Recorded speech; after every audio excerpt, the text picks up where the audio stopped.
ചില ആളുകൾ പുറത്ത് നല്ല കാമായിട്ട് കാണാം, പക്ഷെ അവരുടെ തലയ്ക്കുള്ളിൽ 1000 ചിന്താഗതി ഓടിക്കൊണ്ടിരിക്കും.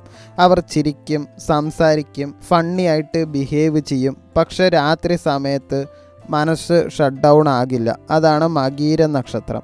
മകീര നക്ഷത്രക്കാർക്ക് ക്യൂരിയോസിറ്റി കുറച്ച് ഡേഞ്ചറസ് ലെവലിൽ കൂടുതലായിരിക്കും. ഒരു കാര്യം സർഫേസ് ലെവലിൽ വിടില്ല.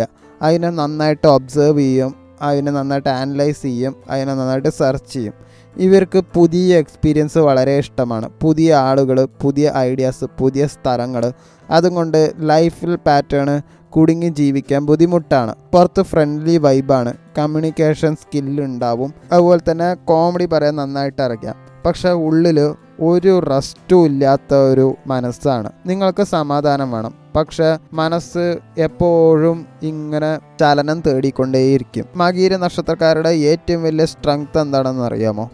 അഡാപ്റ്റ് ചെയ്യാനുള്ള പവർ. പുതിയ സിറ്റുവേഷൻ വന്നാലും പെട്ടെന്ന് അവർ അവിടെ നിന്ന് സർവൈവ് ചെയ്യും. ഇവരുടെ ബിഗ്ഗസ്റ്റ് വീക്ക്നെസ് എന്താ വെച്ചാൽ ഓവർ തിങ്കിങ് വളരെ കൂടുതലാണ്. ഒരു ചെറിയ മെസ്സേജ് ലേറ്റ് ആയാലും മനസ്സിലിങ്ങനെ കഥകൾ ക്രിയേറ്റ് ചെയ്യും. ഒരു ചെറിയ ഫെയിലിയർ വന്നാലും ഫ്യൂച്ചർ മൊത്തം ഇങ്ങനെ ഇമാജിൻ ചെയ്തും കൊണ്ടേയിരിക്കും. നിങ്ങൾക്ക് കമ്മിറ്റ്മെൻറ്റ് ഫിയർ നന്നായിട്ടുണ്ടാവാം, കാരണം ബോർഡം നിങ്ങൾക്ക് വളരെ ഡേഞ്ചറാണ്. മെയ് മാസം മകീര നക്ഷത്രക്കാർക്ക് മെൻ്റലി വളരെ എക്സോസ്റ്റിംഗ് ആയിരുന്നു. കരിയറിലൊരു കൺഫ്യൂഷൻ ഉണ്ടായിരുന്നു, സ്ലീപ്പിൽ ഡിസ്റ്റർബൻസ് ഉണ്ടായിരുന്നു, റിലേഷൻഷിപ്പിൽ എല്ലാം മിക്സഡ് ആയിട്ടുള്ള ഒരു സിഗ്നലായിരുന്നു. സാമ്പത്തികത്തിൽ ഒരു ഇൻസ്റ്റെബിലിറ്റി നിങ്ങൾക്ക് ഉണ്ടായിരുന്നില്ല. പുറത്ത് സാധാരണക്കാരെ പോലെ നിങ്ങൾ നടന്നിട്ടുണ്ടെങ്കിലും ഉള്ളിൽ വളരെ ക്ഷീണം കൂടുതലായിരുന്നു. ചിലർക്ക് എനിക്ക് ഇവിടെ നിന്നിട്ട് രക്ഷപ്പെടണം എന്നൊരു ഫീലിങ്സ് വന്നിട്ടുണ്ടാവാം. പക്ഷേ ജൂൺ മാസം മകീര നക്ഷത്രക്കാർക്ക് ഒരു ചലനമുള്ള ഒരു മാസം തന്നെയാണ്.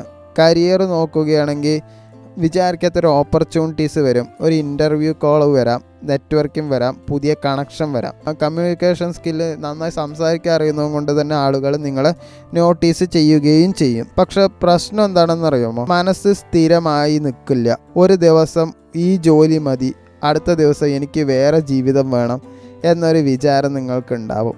റിലേഷൻഷിപ്പ് ഒരു വിചാരിക്കാത്ത സംഭവ ബഹുലമായിരിക്കും. എപ്പോഴും പെട്ടെന്നൊരു അട്രാക്ഷൻ വരും, എന്നാൽ പെട്ടെന്ന് തന്നെ ഫ്ലോപ്പ് ആവും. പെട്ടെന്ന് തന്നെ കൺഫ്യൂഷൻ വരും, കൺഫ്യൂഷൻ പെട്ടെന്ന് തന്നെ ഇല്ലാതാവുകയും ചെയ്യും. അതുകൊണ്ട് റിലേഷൻഷിപ്പിലെ ആളുകൾ വന്നും പോയി ഇരിക്കണ ഒരു അവസ്ഥയൊക്കെയാണ് നിങ്ങൾക്ക് സാധാരണ വരിക.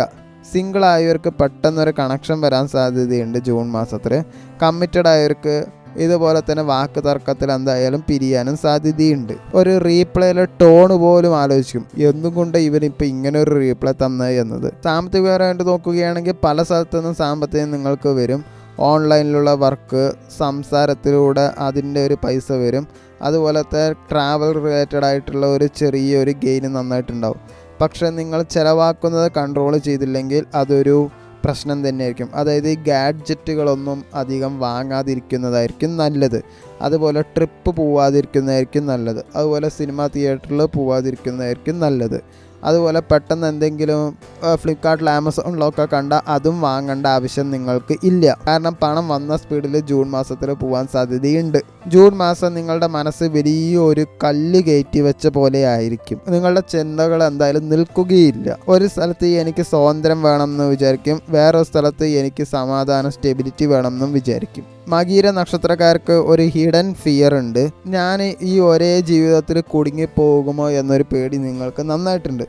അതുകൊണ്ട് നിങ്ങൾക്ക് ചേഞ്ച്, മൂവ്മെൻറ്റ്, എക്സൈറ്റ്മെൻറ്റ് ഇവ അഡിക്ഷൻ പോലെ തോന്നാൻ സാധ്യതയുണ്ട്. നിങ്ങൾ ഒരാളെ സ്നേഹിച്ചാലും മനസ്സ് മുഴുവൻ അവിടെ ആയിരിക്കില്ല. കാരണം നിങ്ങളുടെ വലിയ റിലേഷൻഷിപ്പ് സ്വന്തം ചിന്തകൾ തന്നെയാണ്. പുറത്ത് സന്തോഷമായിരിക്കും, ഉള്ളിൽ ക്യാഷ് ആയിരിക്കും. അതാണ് മകീര നക്ഷത്രം.